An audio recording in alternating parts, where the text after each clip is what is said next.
Assalamualaikum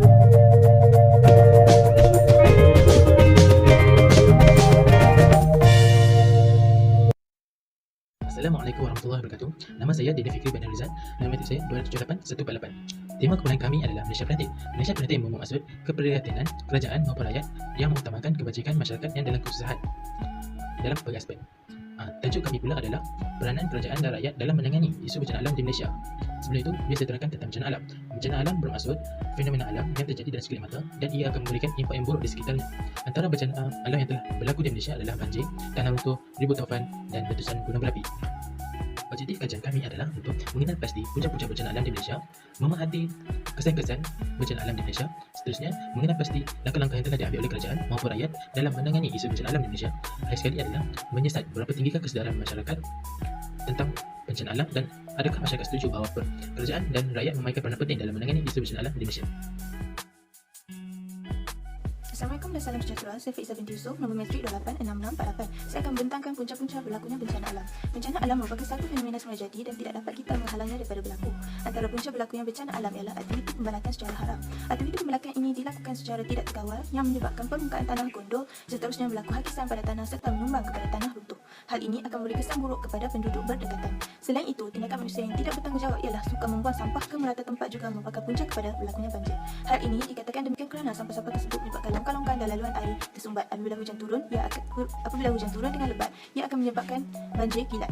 Faktor lain ialah projek pembangunan yang tidak tersusun. Penempatan baru dibuka tanpa penilaian menyeluruh terhadap alam sekitar baik di bandar maupun di kawasan terpencil. Pembangunan yang tidak terancang menyebabkan pokok ditebang bagi membuka kawasan baru, manakala kawasan laluan air dikambus untuk memberi laluan kepada pembangunan. Justeru apabila hujan turun lebat tanpa saliran yang mampu menampung air hujan yang banyak, maka berlakulah banjir kilat. Selamat sejahtera kepada doktor dan semua pelajar. Nama saya Ko Jun Xiang dan nombor metrik saya ialah 287194. Saya nak menyampaikan kesan-kesan bencana alam, iaitu pemusnahan harta benda penduduk. Hal ini dikatakan demikian kerana bencana alam seperti tanah runtuh akan menyebabkan pemusnahan kepada rumah penduduk di kawasan yang berdekatannya. Yang seterusnya iaitu kesihatan penduduk terjejas. Akibat kerana kanak-kanak yang bermain semasa berlakunya banjir akan mendapatkan penyakit yang berjangkit seperti penyakit daung dan hepatitis A dan lain-lain. Kesan yang seterusnya ialah pencemaran alam sekitar. Akibat daripada tanah runtuh akan menyebabkan kemusnahan flora dan fauna, dan banjir berlaku juga menyebabkan pencemaran air. Kesan yang seterusnya ialah membawa kerugian kepada negara. Tanah runtuh menyebabkan kerosakan jalan raya dan kerajaan terpaksa memperbaikikan jalan raya tersebut. Dan akibat yang banjir yang berlaku, kebanyakan jalan raya tersesat dan menyebabkan penutupan jalan raya. Berbagai aktiviti ekonomi akan terpaksa terkendala akibat tidak dapat dijalankan. Dan kesan yang akhirnya ialah taraf hidup penduduk menurun.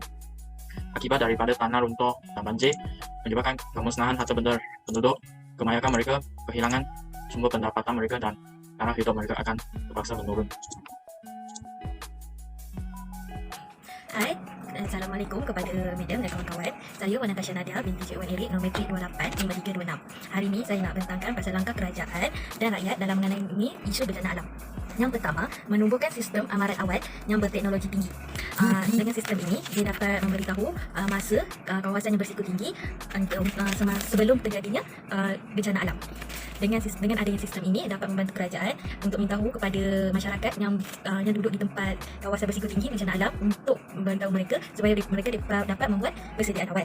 Di samping itu juga dapat pihak kerajaan dapat menyediakan kelengkapan terlebih awal seperti pusat penginapan, sumber makanan yang cukupi dan peralatan yang lain yang diperlukan semasa menghadapi isu bencana alam. Seterusnya, melaksanakan program-program kesedaran dan taklimat kepada masyarakat. Taklimat ini dapat memberi ketahanan, dapat meningkatkan ketahanan masyarakat dalam mengatasi isu bencana alam. Dengan ada taklimat ini, masyarakat tidak berasa tertekan setiap kali mereka menghadapi isu bencana alam. Di samping itu, pihak kementerian juga perlu menemukan satu sukatan baru dalam subjek pendidikan sivik dan kenegaraan. Dengan adanya subjek baru ini dapat memberi gambaran dan situasi bencana alam kepada para pelajar supaya mereka dapat menggambarkan sesuatu kejadian isu bencana alam sebelum mereka menghadapi.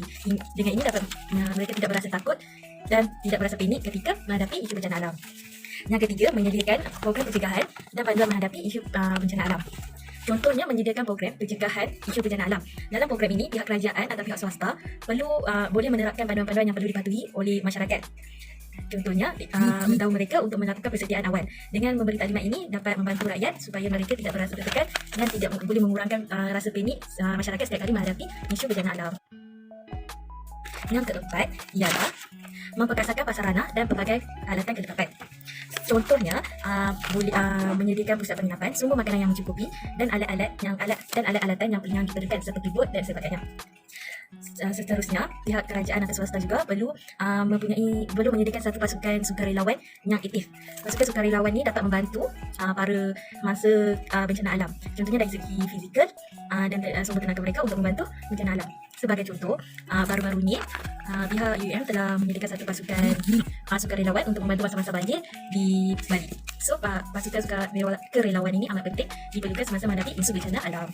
Yang terakhir ialah menguatkan kuasa undang-undang. Menguatkan kuasa undang-undang ini adalah penting untuk mengatasi isu bencana alam seperti kebakaran. Hal ini kerana kebanyakan rakyat Malaysia tidak bertanggungjawab. Contohnya, rakyat Malaysia ini membuang puting rokok di merata-rata tempat di kawasan kering. Hal ini boleh menyebabkan kebakaran.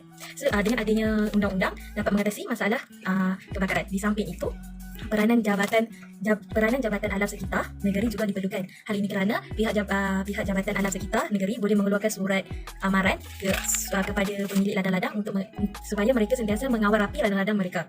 Di samping itu, jabatan ini telah boleh menyediakan satu pasukan peronda untuk memastikan semua kawasan perhutanan berada dalam keadaan baik. Salam sejahtera, nama saya Lin Singgi, nombor matrik saya 284733. Saya ingin membentangkan tentang instrumen tugasan kumpulan saya, iaitu melalui soal selidik. Dalam soal selidik ini, responden dapat menjawab pernyataan dengan benar dan menghindari jawapan yang salah. Selain itu, kaedah soal selidik ini telah diberikan kepada 60 orang responden melalui Google Form yang bertajuk Kesedaran Masyarakat dalam Menangani Isu Bencana Alam. Bentuk soalan yang telah kita dikemukakan adalah secara terbuka dan juga tertutup. Setakat ini untuk bahagian saya secara ringkas. Terima kasih. Assalamualaikum warahmatullahi wabarakatuh. Nama saya Nur Ainiti Ahmad Nasri, nombor matrik 288886. Seterusnya saya akan menyampaikan topik pandangan masyarakat. Di dalam borang soal selidik, terdapat 3 kategori umur responden dari 18 hingga 21 tahun, 22 hingga 30 tahun, 31 hingga 60 tahun. Seterusnya, pandangan masyarakat ini dilakukan dengan mempertanyakan soalan-soalan khas yang diberikan di dalam borang soal selidik mengenai isu bencana alam. Dengan cara ini adalah untuk mengetahui bahawa adakah masyarakat memahami terhadap isu bencana alam dan adakah mereka memahami peranan mereka semasa berlakunya bencana alam. Perkara yang harus masyarakat lakukan adalah seperti memberi bantuan, penyelamat mangsa, terutama mangsa hidup yang tertimbus, hanyut, terperangkap dan hilang. Seterusnya, menyediakan dan membekalkan makanan, pakaian, perubatan dan sebagainya. Seterusnya, di dalam borang soal selidik mempunyai 7 soalan. Soalan pertama yang diajukan kepada masyarakat adalah, adakah anda mengetahui jenis bencana alam? Majoriti masyarakat yang menjawab soalan itu adalah mereka mengetahui bencana alam itu. Hanya seorang responden sahaja yang tidak mengetahui jenis bencana alam. Soalan kedua ialah, adakah anda pernah menjadi mangsa dalam isu bencana alam? Majoriti masyarakat yang menjawab soalan itu adalah 43% yang pernah mengalami bencana alam. Bagi mereka yang tidak pernah mengalami bencana alam adalah 57%. Soalan ketiga adalah tahap masyarakat memahami mengenai isu bencana alam yang telah berlaku di Malaysia. Majoriti masyarakat yang sangat memahami adalah 18%, memahami adalah 56%, sederhana adalah 25% dan kurang memahami adalah 2%. Terusnya, soalan keempat adalah mengenai pandangan masyarakat terhadap perkara yang paling penting untuk diselamatkan semasa berlakunya bencana alam. Majoriti masyarakat yang menjawab untuk menyelamatkan nyawa adalah 56% dan bagi yang ingin menyelamat dokumen penting adalah 44%. Terusnya, soalan kelima adalah pendapat masyarakat mengenai adakah kerajaan memberikan bantuan kepada mangsa bencana alam. Majoriti masyarakat yang menjawab ya adalah 13% dan bagi yang tidak 87%. Seterusnya, soalan keenam adalah pendapat masyarakat mengenai adakah rakyat Malaysia memberikan bantuan kepada mangsa bencana alam. Majoriti masyarakat yang menjawab ya adalah 95% dan bagi yang tidak adalah 5%. Seterusnya, soalan ketujuh yang soalan terakhir mengenai pendapat masyarakat bahawa adakah kerajaan dan rakyat Malaysia memainkan peranan penting dalam menangani bencana alam. Majoriti masyarakat yang menjawab ya adalah 95% dan bagi yang menjawab tidak adalah 5%. Sekian dari saya, terima kasih. Assalamualaikum, nama saya Atika Jazrina binti Soekarno, nombor matrik saya 287108. Saya ingin membentangkan tentang pandangan ahli kumpulan saya, iaitu ahli kumpulan 15. Pandangan pertama ialah pihak kerajaan dan masyarakat amat diperlukan untuk mengatasi bencana alam di Malaysia. Pandangan yang kedua adalah masyarakat juga telah bersatu padu tanpa mengira kaum dalam menyelesaikan masalah bencana alam. Contohnya ketika bencana alam yang berlaku di Selangor. Terdapat pelbagai kaum seperti Cina, India dan Melayu telah bersatu dalam membantu masa bencana alam di Selangor. Poin yang seterusnya ataupun pandangan yang seterusnya adalah strategi pemimpin yang menitik beratkan tanggungjawabnya dalam memastikan rakyat atau masyarakat dalam keadaan selamat. Poin yang seterusnya adalah langkah kerajaan dan masyarakat adalah untuk membantu masa bencana alam. Kita dapat lihat pelbagai tips telah diberikan kerajaan dan masyarakat dalam memberi peringatan kepada masyarakat untuk berjaga-jaga dengan bencana alam. Pandangan yang seterusnya adalah kami sekumpulan bersetuju bahawa kerajaan dan rakyat telah memainkan peranan yang sangat penting apabila masyarakat Malaysia mengalami krisis yang besar ataupun kecil. Pandangan kami juga berpendapat Malaysia amatlah prihatin terhadap rakyatnya ketika ditimpa musibah seperti bencana alam. Pandangan yang seterusnya adalah berharap agar pihak kerajaan terus berusaha dalam menyelesaikan bencana alam tanpa memutuskan perpaduan kaum. Dan pandangan kami juga berharap kerajaan dan masyarakat dapat menghulurkan bantuan untuk meringankan beban masa bencana alam. Dan berharap kerajaan dan rakyat tidak meninggalkan mangsa-mangsa ini dan hanya mementingkan diri sendiri demi mencipta negara yang bersatu padu. Sekian, terima kasih. Kesimpulan kajian kami adalah bencana alam sebenarnya memberikan impak yang buruk pada semua pihak.